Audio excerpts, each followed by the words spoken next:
everyone, welcome to our YouTube channel CS Ansar and this is CS Stuti Mahajan. As you all know, GST के अंदर GTA को लेके बहुत सारी changes आई हैं। तो जैसे जैसे इसकी नोटिफिकेशन आई है उसकी वीडियो हमने रिकॉर्ड करके चैनल के ऊपर अपलोड की हुई है, बट एक तो उसकी सारी है अपने पास एंड बाय द टाइम जो जो क्लैरिटीज आई हैं अपने पास तो उन सबको क्लब करके ये वाली वीडियो हम रिकॉर्ड कर रही है। Let's see.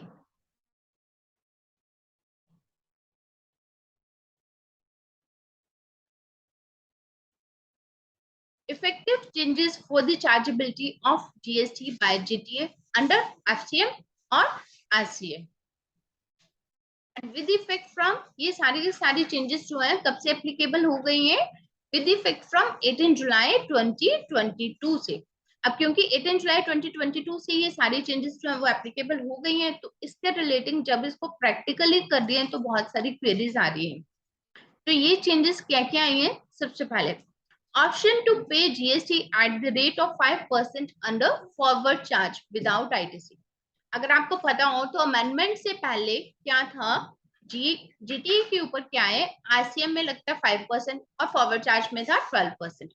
अब क्योंकि अमेंडमेंट हो गई है तो अमेंडमेंट के बाद विद इफेक्ट फ्रॉम 18 जुलाई से उन्होंने क्या किया, आरसीएम के अंदर 5% भी है और अगर फॉरवर्ड चार्ज में जाना चाहते हैं जीटीए विदाउट आईटीसी उन्होंने एक नया रेट वहां पे भी इंट्रोड्यूस कर दिया, GST at the rate of 5%। और अगर वो आईटीसी लेना चाहते हैं तो GST at the rate of 12%। तो ये उन्होंने इंट्रोड्यूस कर दिया नाउ विद इफेक्ट फ्रॉम 18 जुलाई 2022। अब हमने ये तो बोल दिया कि आरसीएम एफसीएम और एफसीएम के अंदर भी हमारे पास दो रेट्स आ गए, 5% without ITC and 12% with ITC. Next, mandatory declaration by GTA to its jurisdictional officer for opting for forward charge। अब इसके अंदर क्या है कि अगर वो GTA जो है अगर वो फॉरवर्ड चार्ज के अंदर जाना चाहता है, फॉरवर्ड चार्ज में उसके पास दो रेट आ गए 5% एंड 12%, तो उसके लिए क्या है कि वो एक एनेक्सर बी जो है फिल करके उसको जुरिस्डिक्शनल ऑफिसर के पास देगा और वो कब तक देना है आपको, 15 मार्च तक देना है कि आप नेक्स्ट ईयर में कौन से यूज करना चाह रहे हो। आप एफसीएम में जाना चाहते हो और एफसीएम में भी कौन से रेशो में जाना चाहते हो, 5% विदाउट आईटीसी या फिर एफसीएम में आप जाना चाहते हो 12% विद आईटीसी। और फाइनेंशियल 2022-23 के लिए ये वाली जो ऑप्शन है आप एक्सरसाइज कर सकते हो 16 अगस्त 2022।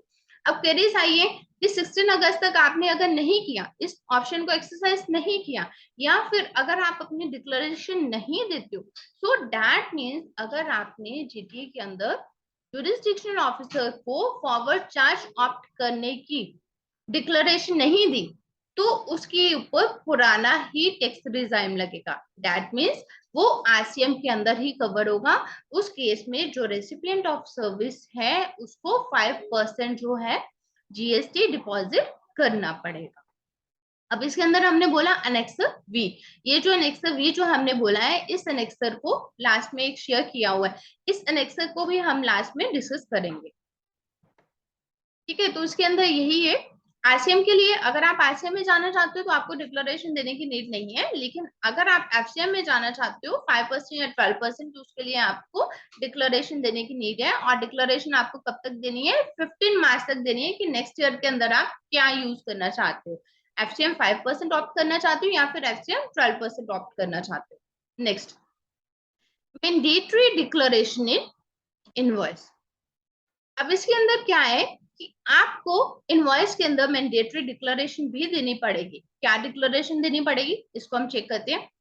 आई we have taken registration under the CGST Act 2017 and have accessed the option to pay tax on services of GTA in relation to transport of goods supplied by us during the financial year under forward charge। आपने अब opt कर लिया कि आप forward charge में जाना चाहते हैं। ठीक है, फॉरवर्ड चार्ज के अंदर या 5% आप करोगे ऑप्ट या फिर आप क्या करोगे 12% विद आईटीसी। अब अगर आपने फॉरवर्ड चार्ज के लिए नेक्स्ट वी भर के डिपार्टमेंट में दे दिया, दैट मींस आपने जीएसटी का नंबर लिया हुआ है, आपने जीएसटी का नंबर लिया है, आप फॉरवर्ड चार्ज में टैक्स जो है वो लगाना चाहते हो, उस केस में आपको जो भी इनवॉइस काटना है इनवॉइस के नीचे ये डिक्लेरेशन देनी है। तो ये डिक्लेरेशन क्या रहेगी, उस डिक्लेरेशन की ये वाली वर्डिंग रहेगी। तो आप यहाँ से नोट कर सकते हो कि यहाँ से क्या क्लियर हो जाएगा, जब जीटीए वाला अपना इनवॉइस काट के रेसिपिएंट के पास भेजेगा तो उसको क्लियर हो जाएगा कि ये जो है फॉरवर्ड चार्ज में, that means recipient of service जो है वो जीएसटी किसको देगा, जीटीए को देगा और जीटीए डिपॉजिट करेगा। और जो रेसिपिएंट ऑफ सर्विस है वो आरसीएम में उसका जीएसटी डिडक्ट जो है चार्ज नहीं करेगा। Next, classification of GTA services under 9965। कई सारी कंफ्यूजन थी कि इसका एचएसएन कोड क्या रहेगा, इसका सेक कोड क्या रहेगा, क्योंकि जीटीए सर्विस के अंदर आता है तो सर्विसेज के अंदर जो एचएसएन कोड है उसे हम क्या बोलते हैं, सेक कोड। तो इसका सेक कोड क्या रहेगा, 9965। इसको भी उन्होंने क्लियर कर दिया डिपार्टमेंट ने। Next, withdrawal of exemption in case of GTA services. GTA के अंदर आपको पता है कि अगर एक कंसाइनमेंट है तो उसके ऊपर एग्जम्पशन कितने की थी, अगर 1500 तक की एक कंसाइनमेंट है तो उसके ऊपर जीटीए के ऊपर जीएसटी नहीं लग रहा था। और अगर ट्रांसपोर्टेशन आपने किए एक सिंगल कंसाइनी के लिए और उसके 750 का था तो उसके ऊपर भी जीएसटी पहले नहीं लग रहा था। तो ये जो 1500 और 750 वाली जो एग्जम्पशन थी अपने पास जीटी के अंदर वो भी खत्म कर दी गई है। दैट मीन्स अब क्या है कि सिंगल रुपए की भी अगर कोई ट्रांजेक्शन हो रही है जीटीए की तो उसके ऊपर भी जीएसटी जो है वो चार्ज होगा। Next, GST rate on renting of goods carriage vehicle reduce to 12%। ये जो जीएसटी रेट था इसका एचएसएन कोड क्या है, 9966। इस रेट के अंदर पहले क्या था रेट, 18%। तो ये जो 18% का रेट है इसको रिड्यूस करके 12% कर दिया गया और ये एप्लीकेबल कर दिया गया है with effect from 6 July 2022। Next, declaration on tax invoice where invoicing is not applicable to GT. यहाँ पर क्या है, आपको टैक्स इनवॉइस के ऊपर डिक्लेरेशन क्या देनी है कि अगर आपके ऊपर इनवॉइसिंग जो है वो एप्लीकेबल नहीं है। एट प्रेजेंट आपको पता है कि इनवॉइसिंग किसके ऊपर एप्लीकेबल है, अगर आपकी जो टर्नओवर है वो 20 करोड़ को एक्सीड कर दी है तो उस केस में इनवॉइसिंग एप्लीकेबल है। बट दो आपकी टर्नओवर 20 करोड़ को एक्सीड कर दी है बट फिर भी आपके ऊपर इनवॉइसिंग एप्लीकेबल नहीं है क्योंकि आप एग्जम्पशन कैटेगरी में है। तो एग्जम्पशन कैटेगरी के अंदर कई सारे लिस्ट हैं जिसके अंदर की सेल्स, सिनेमाटोग्राफी और जीटीए आता है। तो जीटीए क्योंकि आपकी एग्जम्पशन कैटेगरी में आ गया और जीटीए के ऊपर इनवॉइसिंग जो है वो एप्लीकेबल नहीं है तो उस केस में भी उन्होंने क्या बोला है कि आपको डिक्लेरेशन देनी पड़ेगी।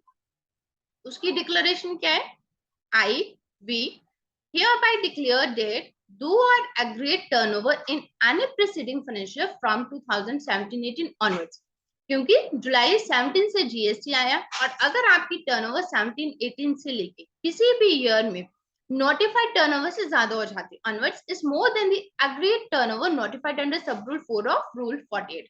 कौन सी टर्नओवर नोटिफाइड कौन सी हो गई, जैसे एट प्रेजेंट हमारे पास टर्नओवर कितनी है 20 करोड़ के ऊपर इनवॉइसिंग एप्लीकेबल है और ये वाली लिमिट जो है वो 1 अक्टूबर से क्या होने जा रही है, 10 करोड़ की। तो we are not required to prepare an invoice in terms of this provisions of the said sub rule.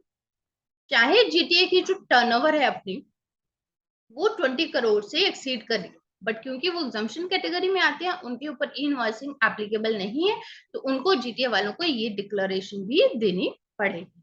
ठीक है, तो दैट मीन्स जब ये लोग अपना इनवॉइस काटेंगे तो इनवॉइस के अंदर प्रैक्टिकली बहुत सारी चेंजेस आई हैं तो उन चेंजेस को ऑप्ट करते हुए आपको इनवॉइस जो है वो काटना है। नेक्स्ट, जो हमने अभी बात की थी एनेक्स बी की, एनेक्स बी के अंदर क्या है, एक्चुअली हम लोग ये सोच रहे थे जब ये आया एनेक्स बी कि आपने जो भी ऑप्ट करना हो सकता है आने वाले टाइम के अंदर ये पोर्टल के ऊपर आ जाए कि आप ऑनलाइन ही उसको फिल करके वो वहां पे आपके ज्यूरिसडिक्शनल जीएसटी अथॉरिटी के पास ये सबमिट हो जाए। बट अभी के लिए ये फॉर्म जो है वो आपको मैनुअल फिल करके डिपार्टमेंट के अंदर सबमिट करना है। तो ये जो फॉर्म है इसका ये फॉर्मेट है, ये आपको यहीं से मिल जाएगा जिसके अंदर बेसिकली आपको अपनी कॉमन डिटेल्स देनी है और डिटेल्स फिल करके आपको बाय हुक और क्रुक 15 मार्च तक आपको ये देना है। जैसे कि फाइनेंशियल 2022-23 के लिए आप कौन से एक्साइज ऑप्शन करने जा रहे हो, ऑप्ट करने जा रहे हो, तो उसके लिए आपको ये 15 मार्च तक ये देना है।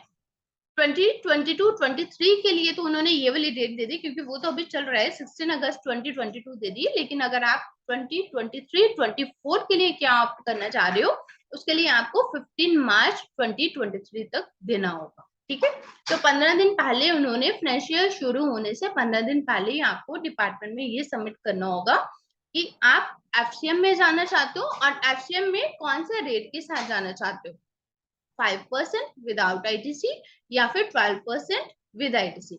ये सारी डिटेल्स आपको देनी होगी।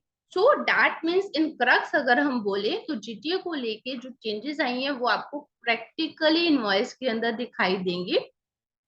अगर उन्होंने एक नई यहाँ पे लगाया है एफसीएम के अंदर एक 5% का जो टैक्स नया इंट्रोड्यूस किया है, तो उसके साथ आपके पास दो ऑप्शन हो गए, RCM FCM, FCM at 5% without ITC, FCM at 12% with ITC. जो भी आपको ऑप्ट करना है एनेक्सर वी आपको फिल करके डिपार्टमेंट में देना है कि अगर आप एफसीएम में जा रहे हो, अगर आप एफसीएम में जा रहे हो, आपने एनेक्सर वी फिल किया है, आपको इनवॉइस के ऊपर अपनी डिक्लेरेशन देनी होगी कि आप एफसीएम में चार्ज करोगे। आपको इनवॉइस के अंदर अपनी डिक्लेरेशन देनी होगी कि आप ई इनवॉइसिंग से एग्जम्प्ट हो अगर आपकी टर्नओवर जो है वो थ्रेशोल्ड लिमिट से क्रॉस किए 2017-18 से लेके किसी भी ईयर के अंदर अगर आपकी की है। और जो बेसिक इसकी डिडक्शन थी 1500 और 750 वाली वो खत्म कर दी गई है। और सेट कोड आपको बिल्कुल सही से डालना है, 9965 सेट कोड आपको यहाँ पर डालना है। So this is all for the day. Thank you.